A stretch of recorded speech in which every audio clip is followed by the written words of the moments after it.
गुरुचे 2 शिष्य होते. कथा मी एक लक्ष देऊ नका. एका गुरुची 2 शिष्य होते. गुरुजींचं वय झालं होतं. गुरुजींनी विचार केला, आपण स्वधामाला गेल्याच्या नंतर आपली सगळी संपत्ती, आपली सगळं हे वैभव, ही प्रॉपर्टी कोण सांभाळणार? एक शिष्य उठला, गुरुजी मी आहे ना, मी सांभाळतो ना. दुसरा शिष्य उठला, नाही गुरुजी मी आहे ना, मी सांभाळतो तुमचे सगळे वैभव, मी तुमची सगळी प्रॉपर्टी सांभाळतो. गुरुजींना प्रश्न पडला, दोन्ही शिष्य म्हणतात की गुरुजी मी सांभाळतो, पण या 2 व्यक्तींमधील, 2 विद्यार्थ्यांमधील योग्य कोण आहे, जो माझी संपत्ती, जो माझं धन सांभाळेल? त्यावेळेस त्या गुरुजींनी त्या दोन्ही विद्यार्थ्याची परीक्षा घ्यायचं ठरवलं. गुरुजींनी त्या विद्यार्थ्यांना जवळ बोलवलं, म्हणे इकडे या. त्या दोघांना बोलवलं, मुठभर हरभरे घेतली, चणे हरभरे घेतली मुठ भरून, आणि ती हरभरे दोन्ही विद्यार्थ्याला दिली आणि सांगितलं, म्हणे हीच हरभरे गुरुपौर्णिमेच्या दिवशी 1 वर्षानंतर मला हीच हरभरे आणून दाखवायची. दोन्ही विद्यार्थ्यांजवळ ती मुठभर हरभरे दिली, सांगितलं 1 वर्षानंतर गुरुपौर्णिमेच्या दिवशी मला तीच हरभरे आणून दाखवायची. विद्यार्थी म्हटले ठीक आहे गुरुजी. मुठभर हरभरे घेतली, आश्रमाच्या बाहेर आली. आता गुरुजींनी असं सांगितलं की हीच हरभरे 1 वर्षानंतर गुरुपौर्णिमेच्या दिवशी नेऊन दाखवायचे. मग आता त्या 2 शिष्यामधला एक जो होता ना, तो होता संन्यासी होता. त्याने विचार केला, गुरुजींनी आपल्याला सांगितलंय की हीच हरभरे गुरुपौर्णिमेच्या दिवशी आपल्याला घेऊन जायची, मग ठेवायची कुठं? हीच हरभरे गुरुजी मागतायत म्हटल्यावर ठेवायची कुठं वर्षभर एवढं जपून? त्याने काय केलं, आपल्या जटा खोलल्या. संन्यासी होता, त्याने आपल्या सगळ्या जटा खोलल्या, ते मुठभर हरभरे घेतली आणि आपल्या जटेमध्ये ठेवून जटा बांधून ठेवली. दुसरा विद्यार्थी होता, तो फार हुशार. त्याने विचार केला, गुरुजींनी असं सांगितलंय हीच मुठभर हरभरे गुरुपौर्णिमेच्या दिवशी घेऊन यायला सांगितले, मग काय करावं आता?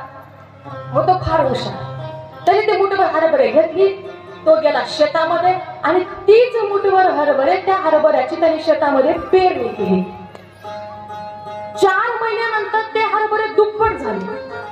परत ते हरभरे पेरले, ते 4 महिन्यानंतर ते हरभरे परत आले. असं करत करत करत त्याने एक ट्रॅक्टर भरून हरभरे जमा केले आणि 1 वर्षानंतर गुरुपौर्णिमेचा दिवस आला. दोन्ही विद्यार्थी एकत्र आले. गुरुपौर्णिमेच्या दिवशी दोन्ही विद्यार्थी गुरुजींच्या समोर गेले.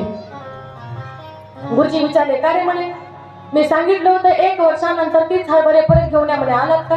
आता तो संन्यासी होतो, तो पटकन उठला, म्हणे हो गुरुजी 1 वर्ष तुम्ही हरभरे दिले होते, ते व्यवस्थित सांभाळत. म्हणे कुठे? त्याने सगळ्या जटा अशा खोलल्या. मला सांगा, 1 वर्षानंतर जटेमध्ये हरभरे ठेवल्याच्या नंतर 1 वर्षानंतर काय निघणं अपेक्षित असतं? किडे, मुंग्या, आळ्या, जाळ्या.